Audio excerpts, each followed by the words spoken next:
Welcome back to Composition and its Allies. My name is Barney. I'm a classical composer, and this is a channel for composers as well as performers interested in composition. Fundamentals of Harmony is for anyone who wants to go back to basics. So maybe you're a professional composer, maybe you want to become a professional composer. It doesn't matter what your level. I had to move to Paris, France for 5 years to relearn everything about music, and I want to share with you some of the wisdom of the French masters. Let's begin. So for harmony in the French style, we're going to be building above and below. So you have bastonnet and you have chandonnet. So bastonnet is going to be a bass exercise and you have to build above. So you're listening above, and you have to build the soprano and then the alto and the tenor. Or we have the chandonnet, which is a melody. So you provide the soprano, and then you have to hear the bass and then the middle voices. And this, of course, is much more difficult. If you're going to study in France, I left about 3 or 4 years ago, there are 2 basic workbooks that you're going to be using. So in France, you learn by doing actual work in these exercises books. It is not intellectual. You'll never have a class where they tell you all the information. No, you do the work and then your teacher corrects, and that's how you actually learn. It's painful, it's beautiful. So the 2 main workbooks that were active when I was there were the Henri Challan and the Renault. Okay, the Renault is incredibly difficult, it's incredibly advanced. I would highly recommend sticking with the Challan. The Challan is just chords, chords, chords, chords, chords, chords, chords, chords, chords, and it just gives you all the flexibility, okay? Though you need to get quality corrections. If you do the Renault, I think it's kind of built to just push you to exhaustion. All right, so in the Henri Challan, he starts with root position chords, which is how we learn harmony in France. And first you're going to have the bastonnet, and then you have the chandonnet, and let's look at un chandonnet.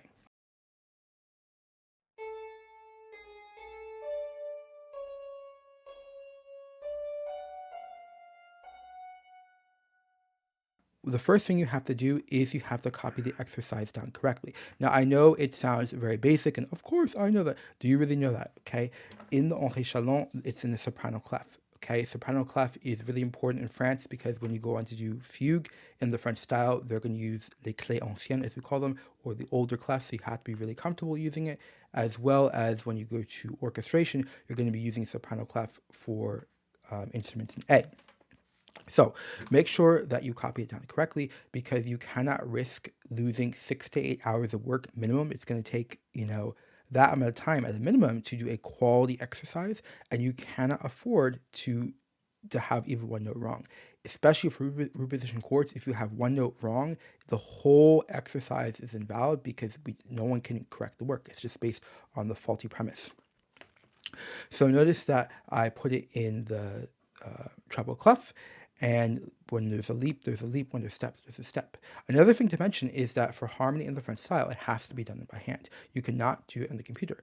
Yes, I understand today's day and age of AI and like, oh, computer. It's not the holy savior, okay? When you do things by hand, you have to actually think, you have to listen. When you're on the computer, it's very quick, it's instant, it plays it back for you, it gives an instant information, and it may allow you to get the exercise done quickly, but you're not building your ear so you can actually do fugue and orchestration. So if you are doing these exercises on the computer, I urge you to stop completely. It'll probably slow your progress drastically in the short term, but for the long term, it is the only way to get better at harmony. Of course, if you have a true physical disability, then you have no other choice but the computer. So I verified that the exercise is copied down correctly, and now I want to sing the exercise. This is critical. When you study harmony in France, if you have a private teacher and you ask them, like, how can I get better? They're always going to tell you, okay, il faut chanter, il faut jouer, il faut étudier la mélodie, okay? So basically, you have to sing it. La, sol, la, re, do, do, re, fa, mi, fa. So when I sing, I hear the harmonic potential, okay? And if you need to use a piano just to get your pitches, that's totally fine at the beginning, but at some point you do have to sing. So notice where I paused. There's, certain cadences that are implied there. The ending, there is a natural ritardando. There's a certain cadence that goes along with that. All right, so another thing you have to do is you figure out the key. This is going to be pretty basic, straightforward. I don't think any of you are really going to struggle with this, but I want to mention it because later when you get to modulations, you will have a struggle, and it's meant to be a struggle. So you need to make sure that you have the bon habitude, as in French, you have good reflexes in place. So notice that it starts off in la, sol, la. It sounds like it's an A major. However, many times in harmony of French style, we're going to start on the third because it just leads to a really nice voice leading. If we start on the fifth, you get pedal, you get stuck there. If you start on the tonic, you end up ending the piece. So many times these are going to start on the third. So looking at the beginning is not a reliable method. However, at the ending, it's pretty reliable. The last note is F sharp with your C sharp, so it's F sharp minor. In addition, we have the leading tone to tonic. So we have the 7th scale degree going up to the tonic. Okay, we have the raised accidental, which is the ultimate clue that we're in minor, because in major, we have no need to alter the key signature or alter the accidentals. There is a more important clue, okay, though it's certain we're in F sharp minor, so mi, fa. Okay, clearly it's F sharp minor. It's a perfect authentic cadence in F sharp minor. But notice in the middle, do, do. Notice that we have 2 measures of the do, okay, which is going to be the 5th in F sharp minor.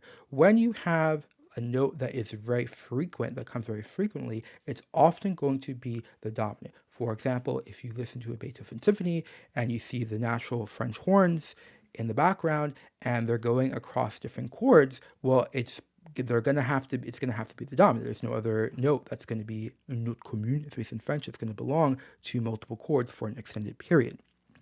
So when you go on to do modulations, you may not be able to tell what key the soprano is in at certain moments because there may not be accidentals telling you, or you see accidentals, but you don't know what they mean, and you're going to have to look, well, où est-ce qu'on voit les notes répétées, we say in French. Where are you going to find, where are the repeated notes, the notes that keep coming back? It's probably going to be a dominant, which is your indication of the key. Now I want to talk about when the deceptive cadence does not work. So you're going to quickly proceed after you've done a bon analyse, in French, after you've analyzed the exercise.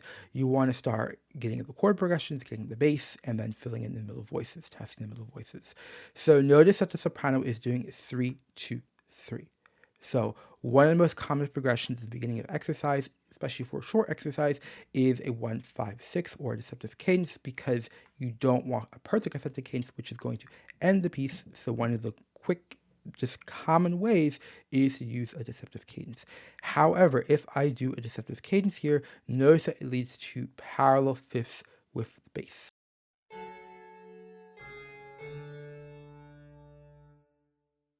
When I was first starting in France, I remember I would encounter this, but for some reason I had trouble accepting it. It's like, oh, I need a deceptive cadence, and I was confused, and but it's not possible. Okay, it is truly impossible. You cannot have perfect fifths. Okay, parallel fifths. So therefore, I have to do an imperfect authentic cadence. Now, I have a professional level shorts tutorial on my website, Cadences for Root Position Chords, where I explain the 5 different cadences for root position chords for harmony in the French style, when to use them, when not to use them, so you can check that out if you want more information. The other thing I want to mention is, for those of you who are getting more advanced and you're a little bit more autonomous, you want to be thinking ahead. So given that we figured out that I cannot have a deceptive cadence when the soprano is doing 3, 2, 3, for root position chords non-modulating, then going forward, you want to pay attention to that formula. So in other keys, you see, okay, I see 3, 2, 3 soprano, or I see just 2, 3. I know right away it can never be a deceptive cadence because there's always going to be parallel fifths. That's only if you're ready for that. Now we want to get the first entire phrase. So what I recommend doing is to write in all the scale degrees, okay? This is important if you don't have a teacher because you need to recognize the patterns quicker. You're not going to have someone who's going to be able to look at all your mistakes and give you that information. So you're going to have to take on the extra work if you're not going to have the teacher, which, unless you're in France, it may be very difficult to find a good harmony teacher.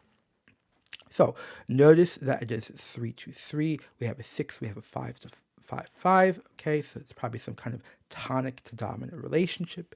Then we go to 6, 1, 7, 1. So the 7, 1, of course, is the perfect authentic cadence.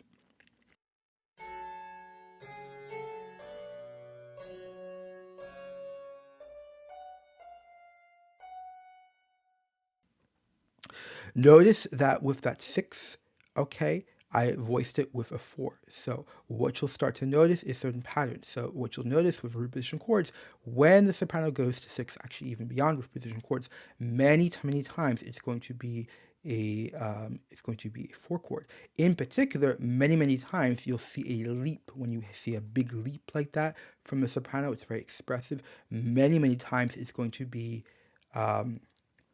going to a 4. Doesn't have to be, but it's just something you want to start noticing. I hope this gives you a little bit of kind of a teaser of harmony in the French style. If you want to practice harmony in the French style, I have exercises on my website, and currently I am taking submissions. I will be correcting anyone who submits completed assignments for the base exercise number 1 for modulations. Thank you so much for watching. Have a good day.